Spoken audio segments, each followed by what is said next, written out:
Nous continuons donc.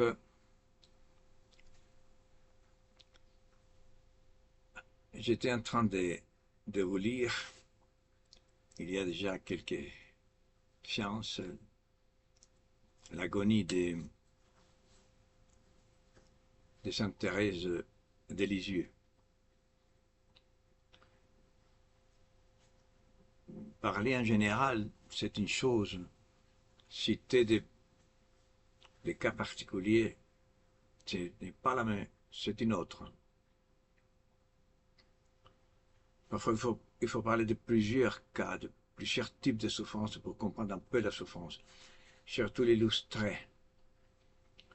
C'est comme on voit une personne blessée. C'est pas la même chose que parler des blessés et de la souffrance.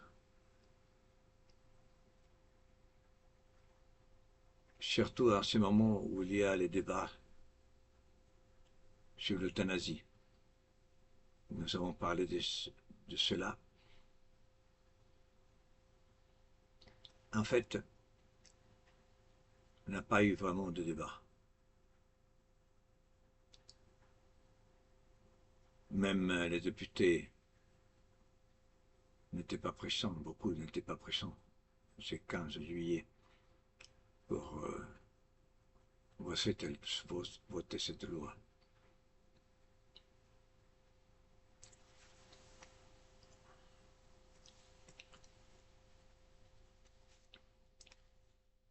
Je parle de la mort parce que de l'agonie qui veut dire, comme nous avons dit, le dernier combat. La vie est un combat, mais il y a un dernier combat. Et tout est en fonction de ce dernier combat. C'est là que se joue la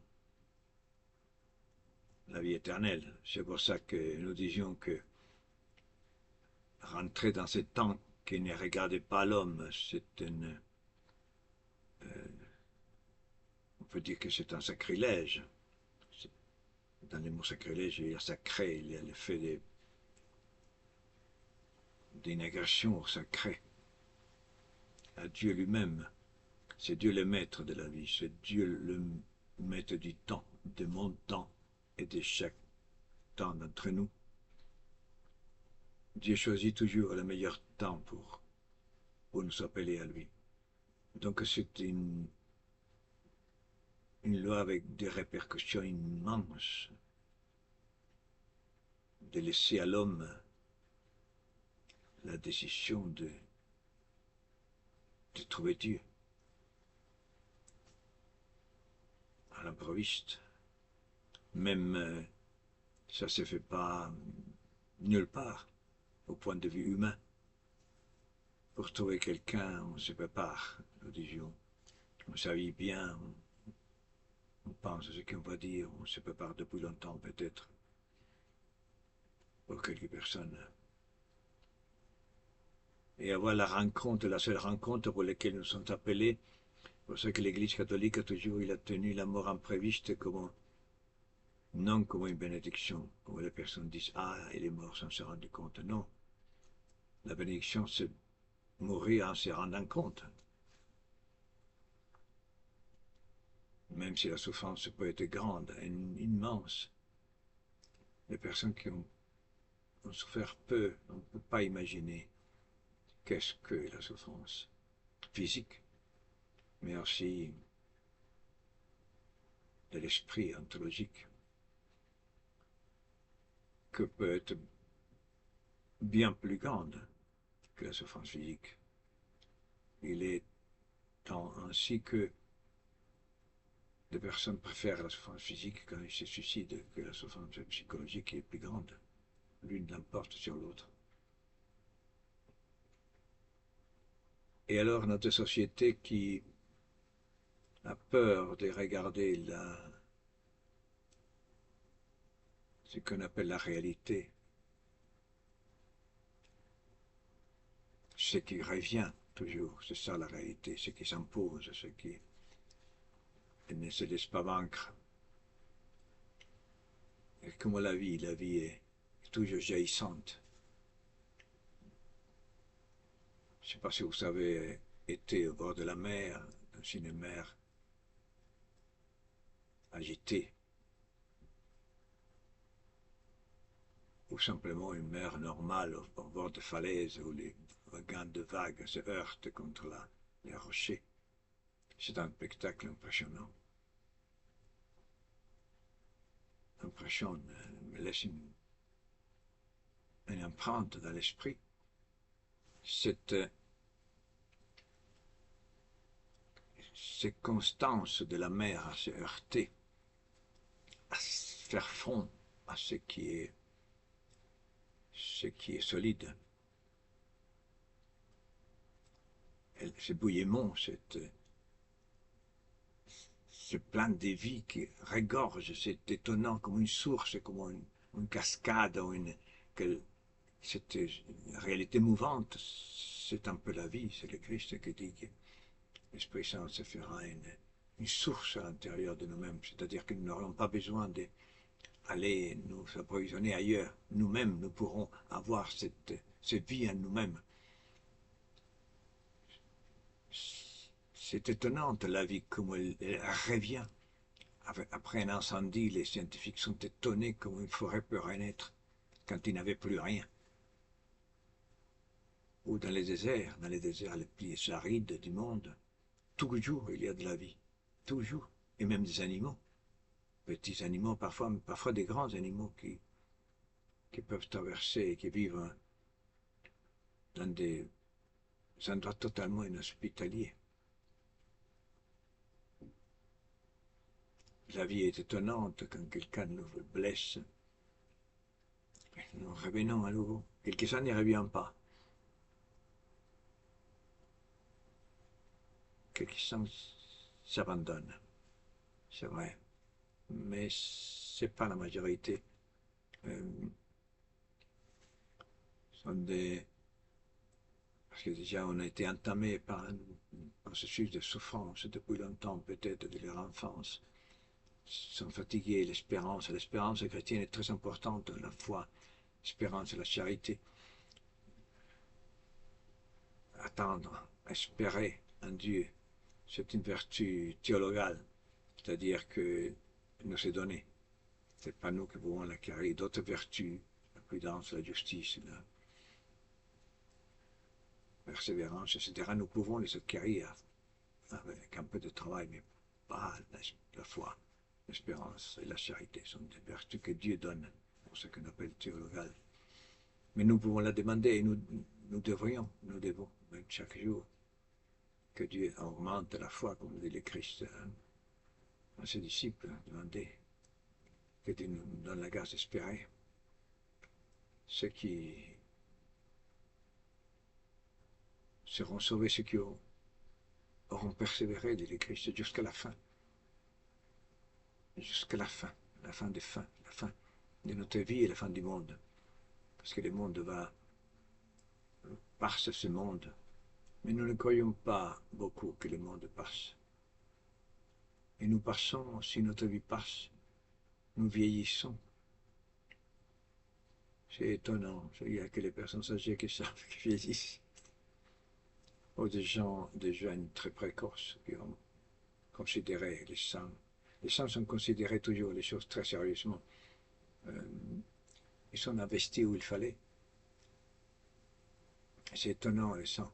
La vie des saints, ils sont les seuls adultes. C'est-à-dire que c'est pour ça que beaucoup de saints jeunes meurent. Il y a une grande majorité des saints meurent très jeunes. Heureusement qu'il y a des personnes âgées, sinon on serait tous perdus. Mais ils sont compris et mystérieusement aussi. C'est un peu mystérieux. Peut-être un désir qu'ils ont eu quand ils étaient petits, une ouverture, une humilité que Dieu les a fait la grâce. Est-ce que la grâce est une grâce, donc, en dehors de nos mérites? Pourquoi quelques-uns, j'ai toujours m'a étonné, cette compréhension des jeunes saints, qui ont vu, je pense à Carlos Acutis par exemple, Sa maman, elle dit que dès qu'on allait dans un endroit, parce qu'il voyageait avec ce travail qu'il a fait sur le miracle eucharistique, la première chose qu'il s'enquérait, c'était une église, parce qu'il avait une église. Il avait compris qu'elle était la maison de Dieu. Et sa mère même disait que nous ne réalisons pas. Si c'était la maison de Dieu, disait-elle, il devrait y avoir une queue, un millier de personnes qui attendent de voir Dieu. Comme si c'était un grand savant, je ne sais pas, quelque chose d'extraordinaire, je ne sais pas qu'est-ce que peut vous mouvoir pour aller voir quelque chose qui vous intéresse, je ne sais pas. Euh, Chacun a ses intérêts, la chasse, les sports, une personne. Les chanteurs, hein. Les chanteurs nous touchent toujours, donc on va les voir. Je comprends, la musique a quelque chose de divin qui touche notre esprit. Excusez-moi, j'avais pas éteint mon téléphone. Et alors, euh, le chanteur, la musique a quelque chose qui touche l'âme. Surtout quand on était jeune, enfin, quand on écoutait jeune et après on l'a écouté après, ou même enfant. Nous devrions écouter la musique. Il n'y a pas de mauvaise musique, il y en a de musique ou pas. Très souvent, c'est pas de la musique, c'est qu'on entend. Elle belle cante, comme on dit, la plus belle, les plus beaux des instruments, l'opéra, les chants, les chants. Et on dit que dans les ciels, on chantera, on chante les louanges, louer Dieu. Ah, c'est quelque chose. C'est le stade ultime de la vie chrétienne. Il y a une sainte qui dit que sa vie c'était pour louer, elle louait. C'est la seule chose qu'elle louait, Dieu. Une anglaise, une sainte anglaise, une fille. Louer quelqu'un d'autre que soi-même. C'est une transcendance. Hein. Nous voulons bien nous louer nous-mêmes, nous chanter nous-mêmes, nous s'ériger nous-mêmes. Alors les saints ont compris que ces jeunes femmes, ces jeunes hommes, très jeunes, martyrs de 12 ans, 10 ans, 7 ans, comme je sente qui est derrière moi, et Francisque, 6 ans, 6 ans, incroyable ce petit, qui s'est caché, je vous disais, derrière, pour prier, et il est mort très jeune, ça c'est aussi Jacinthe.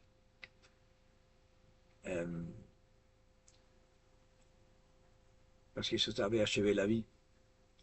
L'achèvement de la vie, c'est connaître Dieu. Nous vivons, comme dit Saint Paul, Dieu, Dieu attend, il nous attend. Il y a un mot pour ça que j'ai oublié à ce moment-là. Il nous attend. Il